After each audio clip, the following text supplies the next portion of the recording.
Le moment où l'élimination d'une équipe ne tient qu'à un match. Le moment où chaque équipe va devoir se battre pour sa survie. Les phases à élimination de la Basketball Africa League édition 5 sont enfin là. Ouh, c'est excitant. Oui les amis, les derniers matchs de qualification ont été joués hier. Et là en fait, on a une idée un peu plus claire de qui va affronter qui pour le compte des quarts de finale de la Basketball Africa League. Et bien sûr les gars, il faut qu'on en parle. Let's go.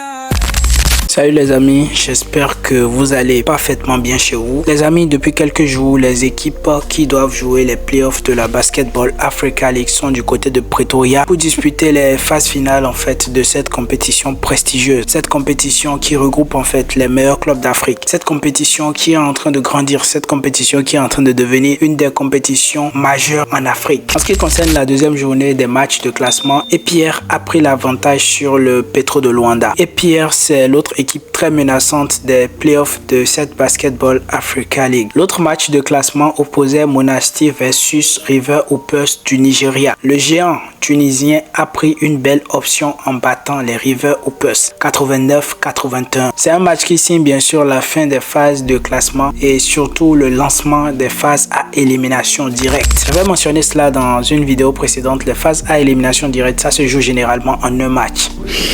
Ouh, c'est excitant. Je ne sais pas si vous avez remarqué, chaque fois que je dis phase à élimination directe, mon expression change parce que ouh, c'est excitant. Il n'y a que les meilleurs clubs en fait qui arrivent à parvenir à ce niveau. Et laissez-moi vous dire, il n'y a que deux équipes qui ont réussi à tenir depuis les phases de la Road to BAL jusqu'au playoff. Il y a bien sûr le Creole Star et ensuite le Al Ahly de Tripoli. Et là, je suppose en fait que vous voyez la difficulté pour arriver jusqu'en playoff. Et quel genre de playoff encore? Des matchs à élimination directe.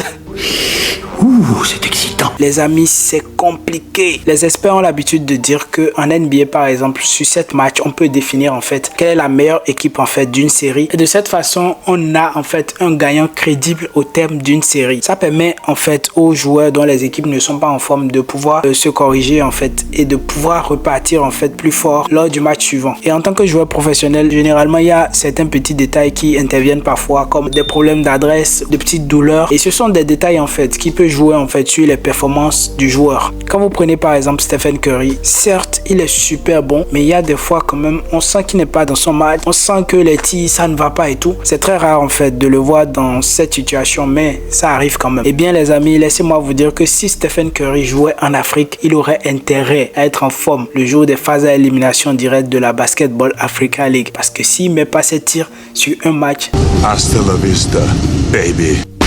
En ce qui concerne les quarts de finale, bien sûr, le premier match va opposer le Creole Star contre le Al Ahly de Tripoli. Les amis, je pense que ce match-là va chauffer. Mais surtout, je tiens à dire que depuis le début, en fait, de la campagne du Creole Star, on n'a fait que les voir, en fait, comme de petits perdants. Et après, en fait, leur qualification pour les playoffs, on a vu, en fait, qu'il y avait une équipe là qui pouvait créer quelque chose. Mais en fait, on a tendance, et quand je dis on a tendance, c'est que parfois, cette impression-là me vient aussi. On a tendance à les voir, en fait, toujours comme une petite équipe. Mais la vérité derrière, c'est que leur coach, Hugo Salgado, il a de très bonnes stratégies offensives. Ils ont des joueurs, en fait, qui peuvent tenir sur la durée. Et surtout, des joueurs, en fait, qui ont adopté le projet et qui se battent, en fait, pour ça, cause et âme. Et je pense que c'est un détail, en fait, qui va peser dans la balance quand ils vont vouloir jouer contre le Al Ahly de Tripoli. Le Al Ahly de Tripoli joue très dur, en fait. Mais je pense sincèrement que le Creole Star peut créer quelque chose, en fait, dans ce match. Et le Al Ahly de Tripoli doit faire attention à un détail. Le Creole Star, en fait, ils vont vouloir tout faire pour rester proche au scoring. Ils ne vont pas vouloir se faire distancer au scoring. Et de cette façon-là, au quatrième quart-temps, ils vont se bagarrer.